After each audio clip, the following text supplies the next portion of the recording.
Halo guys, back with me Diza Revenga dan selamat datang di Revenga Channel. Di channel ini gue bakal nge-share berbagai macam hal seputar film dan gue juga bakal bedah acting serta gue akan nge-share ke kalian hal-hal yang gue suka. Kira-kira apa aja, makanya subscribe, like, komen, dan share juga ya pastinya. So langsung aja kita ke videonya. Videonya, Halo guys, back with me Diza Revenga dan hari ini gue bakal ngebahas hal yang gue suka banget pastinya, yaitu film Phase 4 Marvel Cinematic Universe yang bakal tayang di tahun 2021. Wah. Jadi gue ceritain dulu ya, gue itu suka banget sama Marvel Cinematic Universe itu semenjak tahun 2012. Itu film pertamanya Avengers. Waktu itu gue kebetulan dapat kesempatan untuk diundang acara premiernya Avengers waktu itu, jadi ada IMAX pertama itu kan ada di Gandaria City kan. Terus yang ditayangin itu film Avengers. Nah gue langsung seneng banget tuh, dan setelah itu wow, itu film sangat memorable banget buat gue karena gue suka banget guys ide tentang semua superhero jadi satu gitu kan. Gue suka banget sama Marvel Cinematic Universe sampai detik ini. Dan agak-agak kesel sih karena sebenarnya seharusnya kita dapat 2 film Marvel Cinematic Universe tahun ini, yaitu adalah 2 film yang akan gue bahas hari ini. Tapi sayangnya karena ada pandemi yang semua orang rasakan sekarang nih, ya kita harus menunggu sampai tahun depan lagi. Kira-kira filmnya apa aja? Langsung aja kita lihat listnya. Oke, yang pertama ada Black Widow. Jadi Black Widow ini banyak banget fans Marvel Cinematic Universe yang udah nunggu tokoh ini punya solo filmnya sendiri. Dan akhirnya diwujudkan sama Marvel. Sebenarnya film ini harusnya tayang di, kalau nggak salah, di Mei 2020. Terus akhirnya diundur tuh menjadi Oktober 2020. Dan akhirnya sekarang punya tanggal tayang tetap, yaitu tanggal 7 Mei 2021. Sayang banget ya, jadi kita harus nunggu beberapa bulan lagi. Tapi nggak apa-apa, karena ya yang paling penting tetap aja kesehatan kita sendiri ya kan. Nah, film Black Widow ini akan menjadi pembuka Marvel Cinematic Universe Phase 4 atau bagian 4. Dan kisahnya itu bakal terjadi di antara Civil War dan juga Infinity War. Kalau kalian ingat, di Civil War itu si Black Widow akhirnya membelot dari timnya Tony Stark dan akhirnya menjadi timnya Captain America atau Steve Rogers. Dan akhirnya dia diburu tuh. Jadi pas dia lagi diburu, dia akhirnya kembali lagi ke tempat rekan-rekannya yang pernah dia tinggalkan sebelum dia bergabung di SHIELD dan juga Avenger. Nah, film ini nih bakal bercerita seputar konspirasi gelap yang dipadukan sama masa lalu Natasha sebagai mata-mata dan pembunuh di Rusia. Nah, salah satu hal yang bikin gue penasaran sama film Black Widow ini adalah jajaran cast-nya yang luar biasa. Yang pertama udah pasti ada Scarlett Johansson yang akan memainkan Natasha Romanoff lagi di sosok Black Widow ini sendiri. Kalian udah tahu lah ya Natasha Romanoff itu siapa. Dan yang kedua, ini gue kasih clue-nya. Dia pernah main di The Little Woman, terus juga di Midsommar, yaitu ada Florence Pugh. Gue tuh suka banget sama Florence Pugh karena menurut gue acting dia tuh sangat memikat gitu. Jadi kayak dia tuh bagus banget kalau lagi berakting, semacam effortless, tapi ya pokoknya gue suka banget lah sama acting dia gitu ya. Dan si Florence Pugh ini akan menjadi Yelena Belova atau sosok saudari dari Black Widow sendiri atau Natasha Romanoff sendiri. Secara tokoh nih, Belova itu lebih percaya diri terhadap dirinya sendiri, terus juga unapologetic, serta Yelena Belova itu merupakan tokoh yang sangat berani secara emosional. Wow. Dan cast selanjutnya itu ada, nah ini pasti kalian juga sangat familiar sama orang ini, yaitu ada David Harbour sebagai Alexei Shostakov atau Red Guardian. Oke, ini disclaimer sebentar ya. Gue itu baca komik Marvel, tapi gue itu bukan yang hardcore fan-nya komik Marvel gitu loh.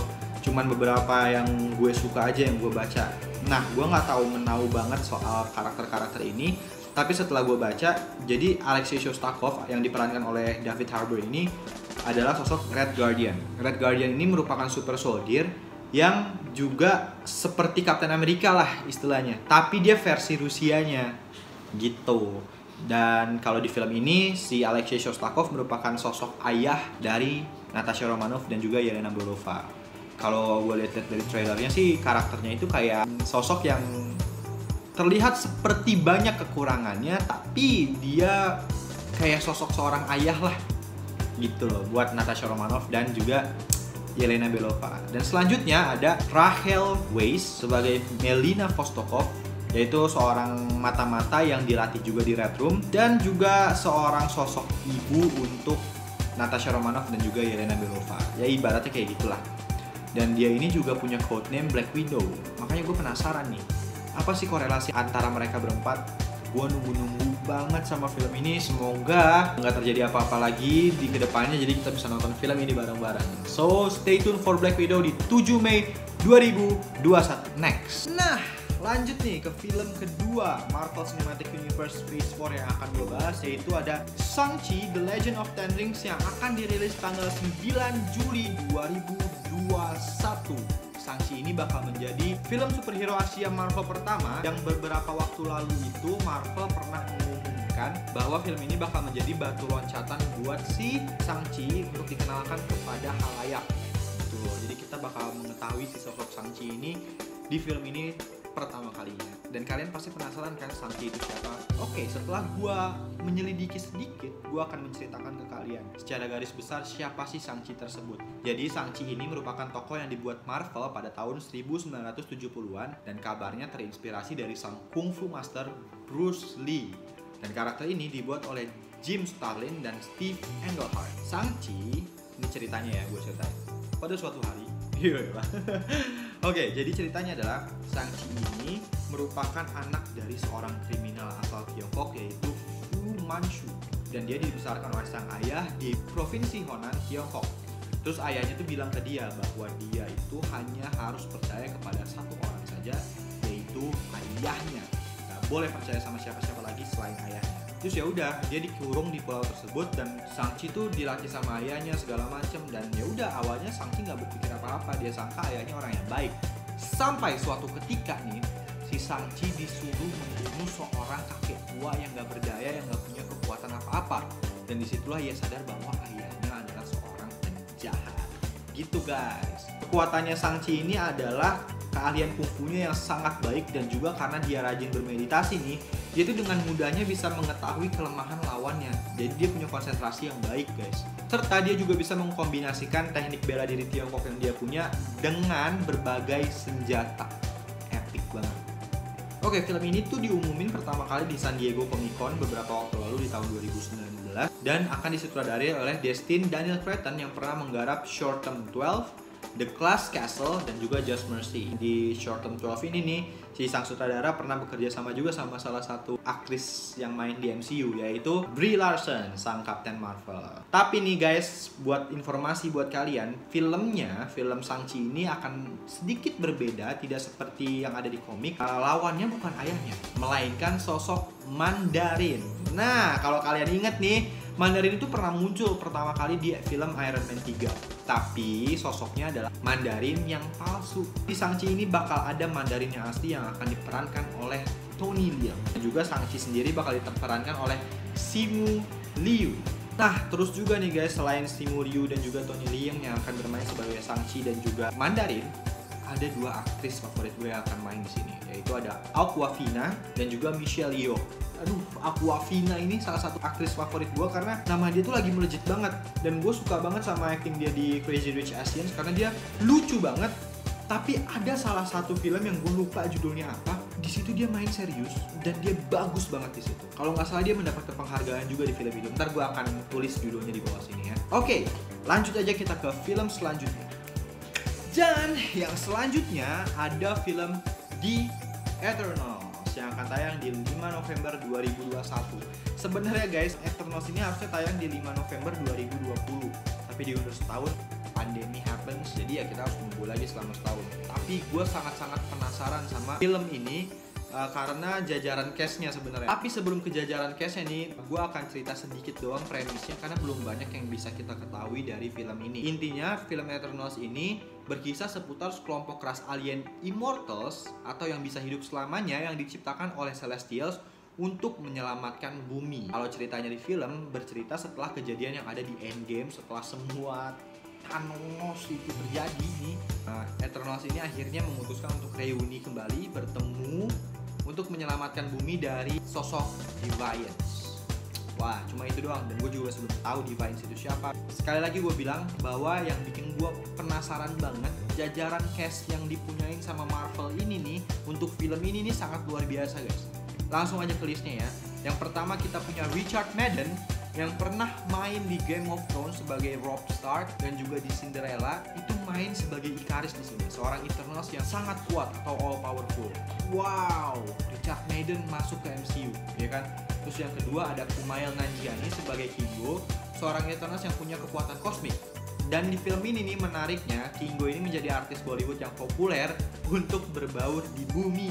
Yang ketiga ada Brian Tyree Henry sebagai Phastos, seorang Eternal yang merupakan penemu bertenaga kosmik yang sangat cerdas. Terus ada keempat ada Lauren Ridloff sebagai Makari, seorang Eternals yang cepet banget dan merupakan superhero tuli pertama di Marvel Cinematic Universe. Dan Lauren Ridloffnya sendiri pun merupakan teman tuli guys. Yang kelima ada Liam McHugh sebagai Sprat yang merupakan Eternals yang selamanya akan muda terus. Jadi dia merupakan salah satu karakter superhero anak-anak pertama di MCU. Kayak gitulah ya. Keenam ada Salma Hayek sebagai Ajax, yaitu pemimpin dari Eternals yang sangat bijaksana dan baik. Yang ketujuh ada Don Lee sebagai Gilgamesh yang super kuat. Terus waktu di San Diego Comic Con nih kan ditanya tuh sama hostnya, Don Lee, kamu kan berperan sebagai Gilgamesh. Ini aku mau nanya sama kamu, kalau misalkan Gilgamesh dilawan Wolf, yang menang siapa? Terus dia bisa-bisanya bilang bahwa gak ada Mark Ruffalo kan? Kalau nggak ada, ya gue akan bilang Gilgamesh. Wah, berarti Gilgamesh nih kuat banget ya. Kedelapan, ada Angelina Jolie sebagai Tina, Eternals yang merupakan seorang pejuang yang tangguh. Aduh, Tina. Angelina Jolie main di Marvel Cinematic Universe. Angelina Jolie, Marvel, jadi satu, pecah banget guys. Pecah banget. Beberapa lama kemudian, di D23 Expo-nya Disney diumumin lagi nih ada 3 cast tambahan, yaitu ada Game Macan yang kalian tahu dari Crazy Rich Asians. Terus juga Game Macan ini pernah main juga di film Marvel loh, sebagai Minerva di film Captain Marvel.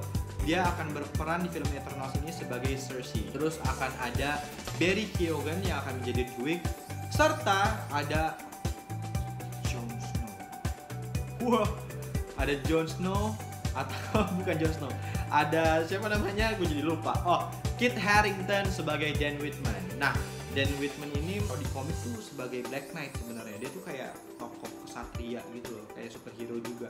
Tapi di Eternals gue nggak tahu deh, apakah Black Knight ini akan keluar atau dia hanya akan berperan sebagai Dan Whitman.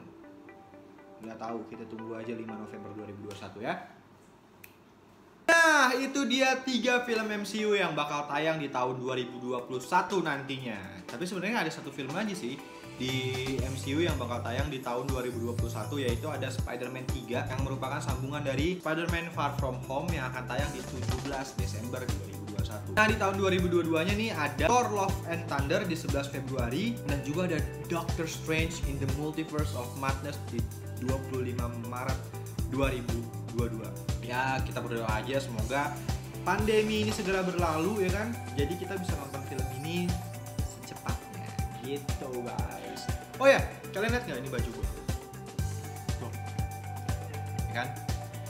Jadi baju gue ini merupakan dari Meridiana YouTube Academy. Gue juga mau say thank you ya di video penutup ini sama Miss Mary, karena Miss Mary gue akhirnya bisa buat video pertama gue dengan percaya diri tanpa memikirkan apapun, langsung aja buat. Terima kasih banyak Miss Mary atas segala masukannya dan lain-lain. Itu dia guys, sedikit info tentang film Marvel Cinematic Universe Phase 4. Kalian komen ya ke gue, kira-kira kalian paling tunggu film apa dan kenapa? Siapa tahu kan kita punya pemikiran yang sama. Kalau gue sih sendiri yang paling gue tunggu itu adalah, tadi gue udah bilang ya ke kalian, Eternals, karena gue bener-bener suka konsep yang tokoh superhero jadi satu gitu loh, kayak banyak kelompok gitu tuh gue suka banget. Jadi yang paling gue tunggu Eternals. Dan kalau kalian apa? Langsung aja di komen. Terus jangan lupa like, subscribe, dan share video ini kalau kalian suka, ya kan. Subscribe itu gratis. Kalau gitu, gue Diza Revenga, see you on another video.